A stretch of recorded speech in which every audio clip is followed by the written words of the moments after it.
Good evening, and welcome again to Public Perspective. I'm your host, Kevin McDermott, and tonight we'll be returning to a subject that we've covered often here, and which can always use more coverage, and that's the subject of education, particularly education with disadvantaged students. Our guests tonight are the president of the Chicago Jesuit Academy, Matthew Lynch, and a member of the Board of Trustees, Bob Otter. Matthew, Bob, thank you so much for being here on the show. Happy to be here. Well, Matthew, as the president of the Academy, I'll give you the first shot at this. For our audience, let's start with some very basic stuff. Tell us a little bit about Chicago Jesuit Academy. What is it and why is it? How did it come to be? Sure. Chicago Jesuit Academy is a full scholarship college prep middle school. Now, full scholarship meaning that students don't pay anything to attend? For the most part. So every student is able to attend thanks to the generosity of a benefactor who underwrites their scholarship. On average, our parents contribute about $160 a year to the student's education, which amounts to about 1% of the cost of educating that child each year. That's about equivalent with what a parent would pay for a local public school, right, with books and materials. It would be. I mean, and that's the whole idea. So the students that we serve, for the most part, were formerly attending neighborhood failing elementary schools. So they unfortunately weren't getting a great education from kindergarten through fourth grade. And I think we should mention the school is located in the west side of Chicago. Right? It is. It's right in the heart of the west side. We're tucked in the southeast corner of Austin, which really puts us right in the center of the west side, right where Garfield Park, Austin, and North Lawndale all meet. So how did it come to be? This sounds like a very unusual creation, that the students can go there and pay 1% of their education and yet get what we'll get to, but what I'm assuming is a very high-quality education. We certainly like to think so. The whole concept evolved from the fact that the Jesuits have established high schools in the city of Chicago and in the outlying suburbs, Loyola Academy and St. Ignatius College Prep. And then obviously the Jesuits have Loyola University, Marquette to the north, Boston College, Boston College, Georgetown University. And your Georgetown is in fact, alma mater, is it not? It is. And I think what the Jesuits understand and what people who've been educated by the Jesuits understand is that if by happenstance of birth you're not given the opportunity to get a decent elementary school education, the ability to access a Georgetown or a Boston College or a Marquette or a Loyola by way of a Loyola Academy or a St. Ignatius, it's almost impossible to get there if you've been getting a less than outstanding elementary school education. The University of Chicago quantified just how challenging it is. They did a study a few years back that found if you're African American and male or Latino and male, you have a less than 3% chance of having a college degree by your 25th birthday. This is across the board. Anyone who is African American males in an urban setting, in Chicago. So if you attend a CPS high school, the CPS being Chicago Public Schools, you have a less than 3% chance of having a college degree by the time you're 25. So what it means... And if you're Latino, it's similar? It's almost identical. And so what that means for us in terms of our students and the other children in our neighborhood is absent a different path, more than 97% of the young men in our neighborhood are not going to be able to earn a college degree. And absent that degree, they're going to have an extraordinarily difficult time finding their way out of material poverty. So our families on average earn about $24,000 a year. Most of our students are coming from single-parent homes. About 85% are coming from single-parent homes. And in fact, there's a correlation, is there not, that the students coming from that particular demographic, that socioeconomic stratum, the single parents, the very low income, have an unfortunately high rate of ending up imprisoned, correct? That's correct. And so this is a viable alternative to get an intervention early in their lives, send them on a different path? Right. So I think what's particularly challenging for us is that gangs are smart. And in the transition from 4th to 5th grade, children become old enough that the gangs trust them to begin to hold contraband. So they're trusted to hold weapons, they're trusted to hold drugs. And precisely because of that, gangs really begin targeting the young men in our neighborhood for gang participation. At about 5th grade. At about 5th grade. And you can imagine the sort of repercussions that has in an elementary school classroom, because not surprisingly, the gangs are smart. They're going to target the strongest personalities in those classes, and suddenly you have the alpha males in those classrooms beginning to have gang affiliation, beginning to check out of school, even if they're very smart, even if they're very capable. But they're also setting a role model for the other kids. This is the coolest guy in class. Exactly. And right. here's what he's doing, right? So Right. that's setting the example. Right. And you know, a good concrete example of how that ripples through a class, one of our first students, who's now a junior at a boarding school in Indiana, was in a failing neighborhood elementary school, was regularly being beaten up by his classmates, was failing 4 of his 7 classes when he transferred into our program halfway through his 5th grade year. And I would say, if you looked simply at his report card, he'd really been made to look like he was a failure. And this was a child with extraordinary promise. It didn't look that way from his academic background. But when given the opportunity, when given the structured environment that we offer, when given access to a school day that begins at 7:30 and ends at 6 o'clock at night, he took full advantage of that opportunity, started with us, struggling to really perform anywhere near grade level, and graduated at above a 10th grade level, and is now thriving at a boarding school that he's won a full scholarship to. It's a $45,000 a year scholarship. And I think that's one of the other things that we emphasize, is that we really see this as a critical time to make an investment in a child's life, that if people are able to help us take good care of them through their financial support from 5th through 8th grade, our alumni are earning scholarships to exceptional college prep high schools with the financial resources that they need to attend those schools, and finding great success at those schools. And eventually I would believe that over time they'll become successful in life and be able to give back to the school as well. Well, and I think that's the other major dimension of the school.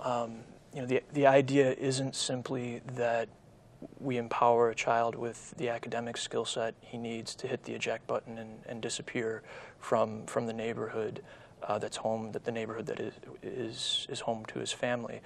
You know, the whole idea behind our school is, look, you've been given certain gifts in your life, and the whole reason we take education so seriously is it's the forum where we can first identify what those gifts are, and then begin to develop and refine those gifts as we go out and live our lives. And all of that would be very nice if we stopped there, but what we would argue is the next critical step is, if you're going to develop and refine those gifts, you also have to be prepared to then go out into the world and make a return for those gifts and figure out how you're going to use those gifts in the service of others with your life. And that's the ripple effect that we really want to see happen. And I'd say we're already beginning to see the seeds of it. Our oldest alumni are juniors in high school now, and they and our sophomores and our freshmen are regularly coming back to our campus to tutor the younger students, to talk with our younger students about their high school experiences, mistakes that they made in middle school with us that they wish they hadn't, so that they can kind of explain doors that closed for them, that were then very difficult to try and reopen. So I think we're seeing the seeds of it, and we really see it as an essential dimension of the school. So, Bob, you, as a member of the Board of Trustees, and I think you've only recently joined this particular board. That's correct. But I know with your experience, you've worked with other, particularly other Jesuit schools, Cristo Rey High School, which Right. also operates in a similar demographic and has many of the same challenges. So, from your perspective as a member of the Board of Trustees, what drew you to this model? Why were you interested in becoming a part of this operation here? Well, when I was on the board at Cristo Rey, I first heard that Matthew, or heard about Matthew from another board member, and that he was going to be starting this school. I loved the concept of Cristo Rey and giving inner city. Also a Jesuit school, by the way, the audience. That is true, yes. Right? But as I thought about it, really, by the time a lot of young people from the circumstances that we're talking about get to high school, it's too late. And so the idea of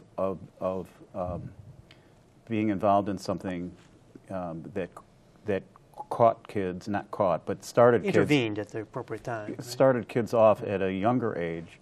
The way I always say it, for many, high school's too late. And we've seen that. In my own experience, as you know, I sit on the board of education at one of the suburban school districts, and yeah. for the high school district, and we see that where the conundrum for us is, well, if we're getting the students coming in as freshmen who are reading at a 4th or 5th grade level, and it's actually an excuse I hear sometimes. Well, what do you expect us to do? Look at the students we're getting. And I will acknowledge it's a very serious problem. I don't think that excuses the high schools, or at least not in my area, for not addressing those challenges. But I think it's correct. As you have pointed out, there is a critical point here. And it's interesting, I had not thought about 5th grade being that dividing point. But it would make sense to get right there at that point and say, let's show a different, or let's offer a different alternative. Now, I want to come back to something, Matthew, that you had said earlier about the one particular student who's now at the boarding school. Sure. And who was failing and who had all of these gifts. So it raises a couple of questions. One, I know that we talked earlier about Chicago Jesuit Academy not being a selective enrollment, in that you're not looking for the best and the bright, or I shouldn't say, you're not looking for the people who have the stellar grades to get in. And here's a case where you had a student who was flunking most of his classes. How do you know? I mean, how do you make that distinction that this is a student who might succeed in your program? We don't. I think our fundamental starting point is that children deserve the opportunity, one, to have a decent education, and we do our best to see if the child or the family, ideally both, are really open to going after this opportunity, that someone seems motivated and wants this. Someone in the family, like the mother or whatever, exactly needs to think this is worth doing. Right, and again, you know, it's always tough to speak in generalities. I think our parents, we have some extraordinary parents who are just exceptional partners with us in their child's education. And I think what they've been horribly frustrated by is that Chicago Jesuit Academy is the school that they've been looking for since their child was born. And they suffered through a terrible kindergarten and a terrible 1st grade and 2nd grade and 3rd grade and 4th grade. And this is really what they've been wanting. In an ideal world, we wouldn't wait until 5th grade. What we try to do is look for indicators that this is something that the child is going to try and take advantage of. And you know, I would say we put a lot of the responsibility for cultivating that interest on us. So part of the reason why we have a 7:30 to 6 o'clock school day is that we have extensive co-curricular offerings for our students. So that's extremely long. I'm sure you know that. I mean, it Chicago is. public schools get out at what, 1:30, 2:30 in some cases. A very short school day. I shadowed I spent a shadow day last month, and I didn't last the whole day. I checked out about 45 minutes or an hour even before the day was over. I was exhausted, and I'm not just saying that, kids. Our audience should know that, Bob, you and I have known each other since we were in high school. That's so true. We're not spring chickens anymore, right? We may not have the stamina. Speak for yourself. Yeah. Well, and the idea isn't to torture our students. You know, I think what we're trying to simulate is access to the opportunities that the students, what we want is our students to have access to the same opportunities that their classmates will have had access to when they encounter them at these college prep high schools. So whether they're going to Walter Payton College Prep or St. Ignatius or Loyola Academy or Culver Academy or Thatcher or Episcopal or Deerfield or these other boarding schools that they potentially attend, we want them to go into those settings not feeling like there's a doubt in their mind about their ability to compete, that they don't belong in those places. We want them to walk in and say, you know what, I was part of my school band at Chicago Jesuit Academy, and I'm a really good saxophone player and I want to go out for band. Or I was part of a really competitive flag football program and that has me ready to play tackle football at Loyola Academy. Or, you know, I was part of the debate program and we competed throughout the city and we did really well, and I'm going to continue doing debate when I'm in high school. And I think that's not just about making sure our alumni are self-confident in high school. It's about having points of contact with students who haven't really enjoyed school before. You know, we have some students who love school in spite of the fact that they've really been given a lousy education for the first 5 years of their formal schooling. We also have students who just don't get why they should care. And I got to tell you, if I had been through what they've been through, I think I would have given up years prior. And actually, somehow I doubt that, given what you've devoted your adult life to now. It seems unlikely. But I do understand where the odds seem really stacked against them. And what my mother, who was a teacher all of her career, used to always tell us, that kids want to learn, that you're born wanting to learn things. You learn language at a remarkably early age. You accumulate an enormous number of skills in the first couple of years of life. And that's a natural part of our being as humans. We need to learn, in fact. And yet, in so many cases, that is rubbed out of children, and sometimes at a very early age. So recognizing that, and Bob, I'll come back to you again. I think that recognizing that, is that something that has driven you? Because given your background and your interest in education, and you yourself, you have never been a teacher, not to my knowledge. You didn't go into that. So I've been in business my whole life, yeah. But you got involved with Cristo Rey, 6 or 8 years ago, helped to found that school, right?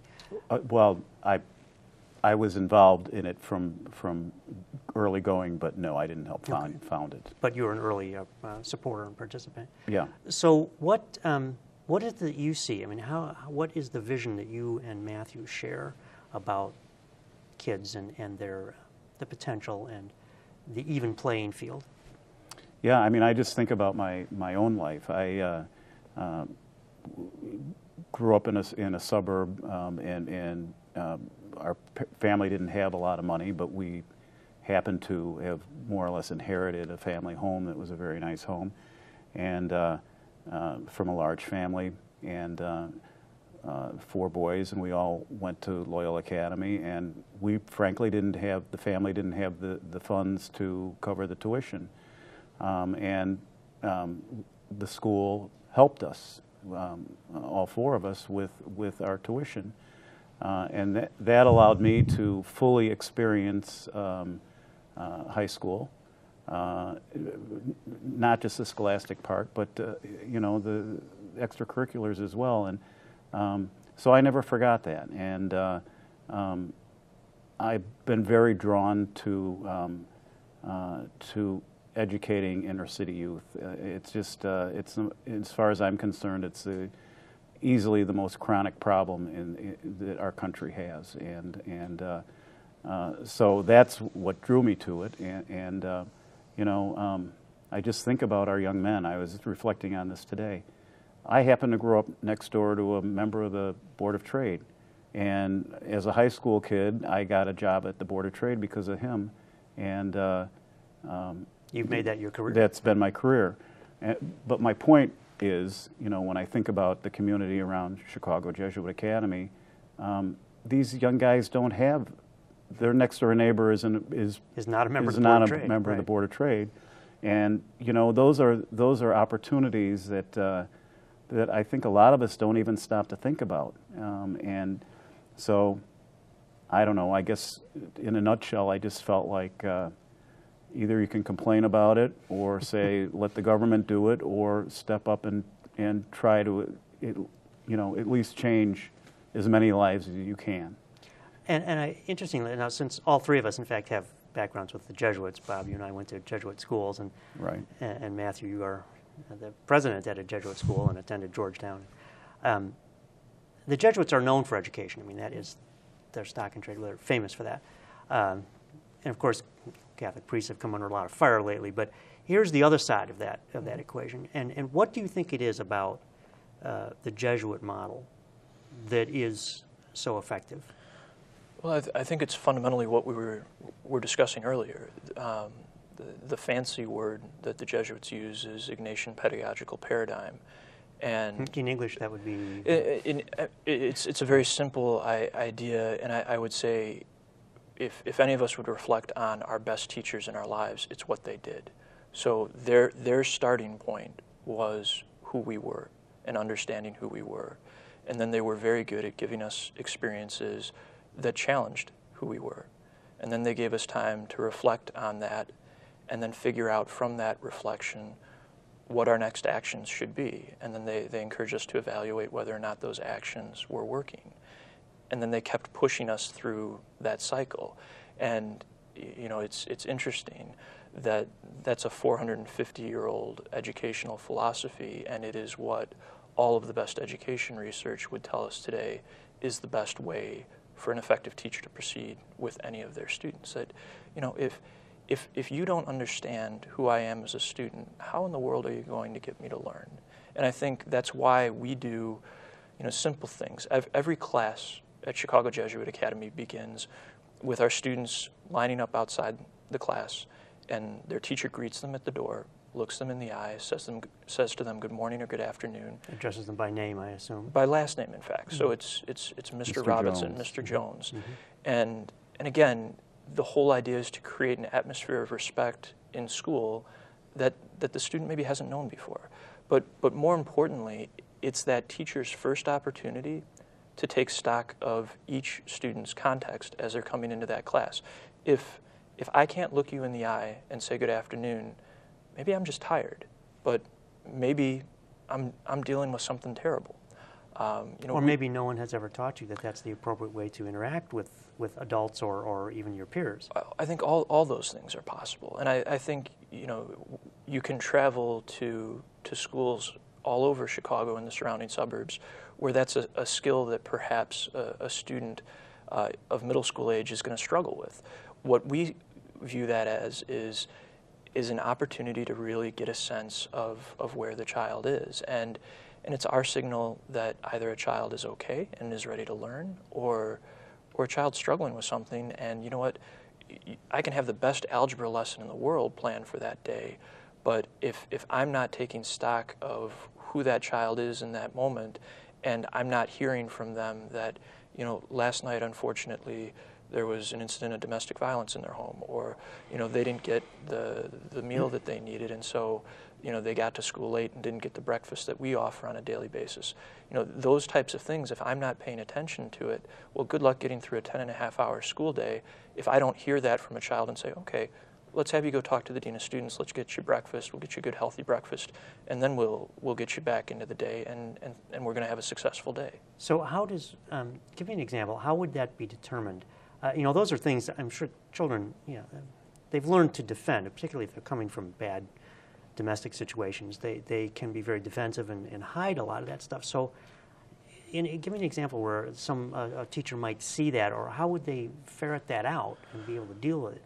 Well, you don't enter our school without shaking hands with our dean of students every morning. So every student has to come to every student, and they're going to have their uniform checked, and again, not for any sort of draconian measures, but because if you don't have your tie on and you don't have your belt on, maybe you didn't spend last night where you normally spend last night, and so there's something going on. If there's something else that's just not presenting right, our dean of students is going to triage that right away and say, okay, you know, we're going to get you breakfast, but you're going to come up to my classroom and we're going to touch base and make sure that everything's okay. He has quarterly meetings with every single one of our students, and that's not just to say you're doing this wrong or you're doing that wrong. It's, first of all, are you understanding what you're supposed to be doing here?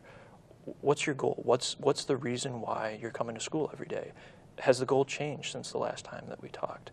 You know, this isn't going to work if we're the one who's driving the child's learning. You know, as much as we possibly can, that walk from 5th through 8th grade is a progression from mom makes me come here every day to, geez, I'm starting to see why maybe this is a good thing, to, boy, this is really what I want.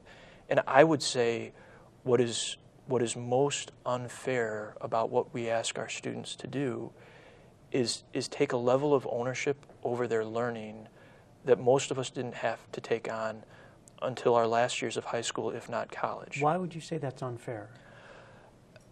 Because I don't think if you're born into the 60644 zip code that you're forgiven the inevitable transgressions of youth. I think, you know, the consequences are so profound if you make the small mistakes. You know, if you're talking about the students too who attend Chicago Jesuit. If they make a small mistake, the consequences can be huge, much larger than if you grow up in Wilmette or. I'm saying so. Take for example, by 7th grade, our students' grades in our 7th grade year are going to have a profound impact on whether or not selective enrollment high schools are even going to look at them. Mm-hmm. And you know what? At that point, they've only been with us for 2 years, 5th and 6th grade. And what that's not going to capture is, you know, they might have started with us unable to read, but by the 7th grade, they might be carrying C's, but they might be working their tail off for those C's. And have made huge progress. Mm-hmm. But that's not going to be captured by the metric that selective enrollment schools use for determining whether or not a child can have a place there. And you know, thankfully, we work with other partner high schools that use different metrics in order to make sure that those students will have places as well when they transition to high school. But you know, I think part of why we don't stop with our students when we graduate them from 8th grade, the whole reason why we have a growing college persistence program that allows us to remain in close contact with our alumni, is precisely because we know there are going to be gaps that aren't going to be filled by the high school that we send our students to. Regardless of the high school. Regardless of the high school. And we have some extraordinary partners. But it's, you know, if you're a high school of 2,000 students, it's tough to recognize that there's one student in that 2,000 who has come to school for 3 weeks with dirty clothes because something's going on at home. And you know, thankfully, we have our principal and our graduate support director and other members of our staff regularly visiting those high schools and touching base with those students. And you know, I would say the other tough thing is, if I'm a 16-year-old boy, I don't particularly want to raise my hand in this new school of 2,000 students and say, something's going on at home and I can't get my clothes washed. But you know what, if I see my principal, who I've known for 4 years and I trust, and I can say, you know, things are tough. You got to understand. I need some help, right? And that can work. And I would say that that's one of the biggest things that we're wrestling with right now is, you know. Well, on that note, sure. Believe it or not, we're already out of time. Matthew, Bob, I want to thank you guys for being here, and I hope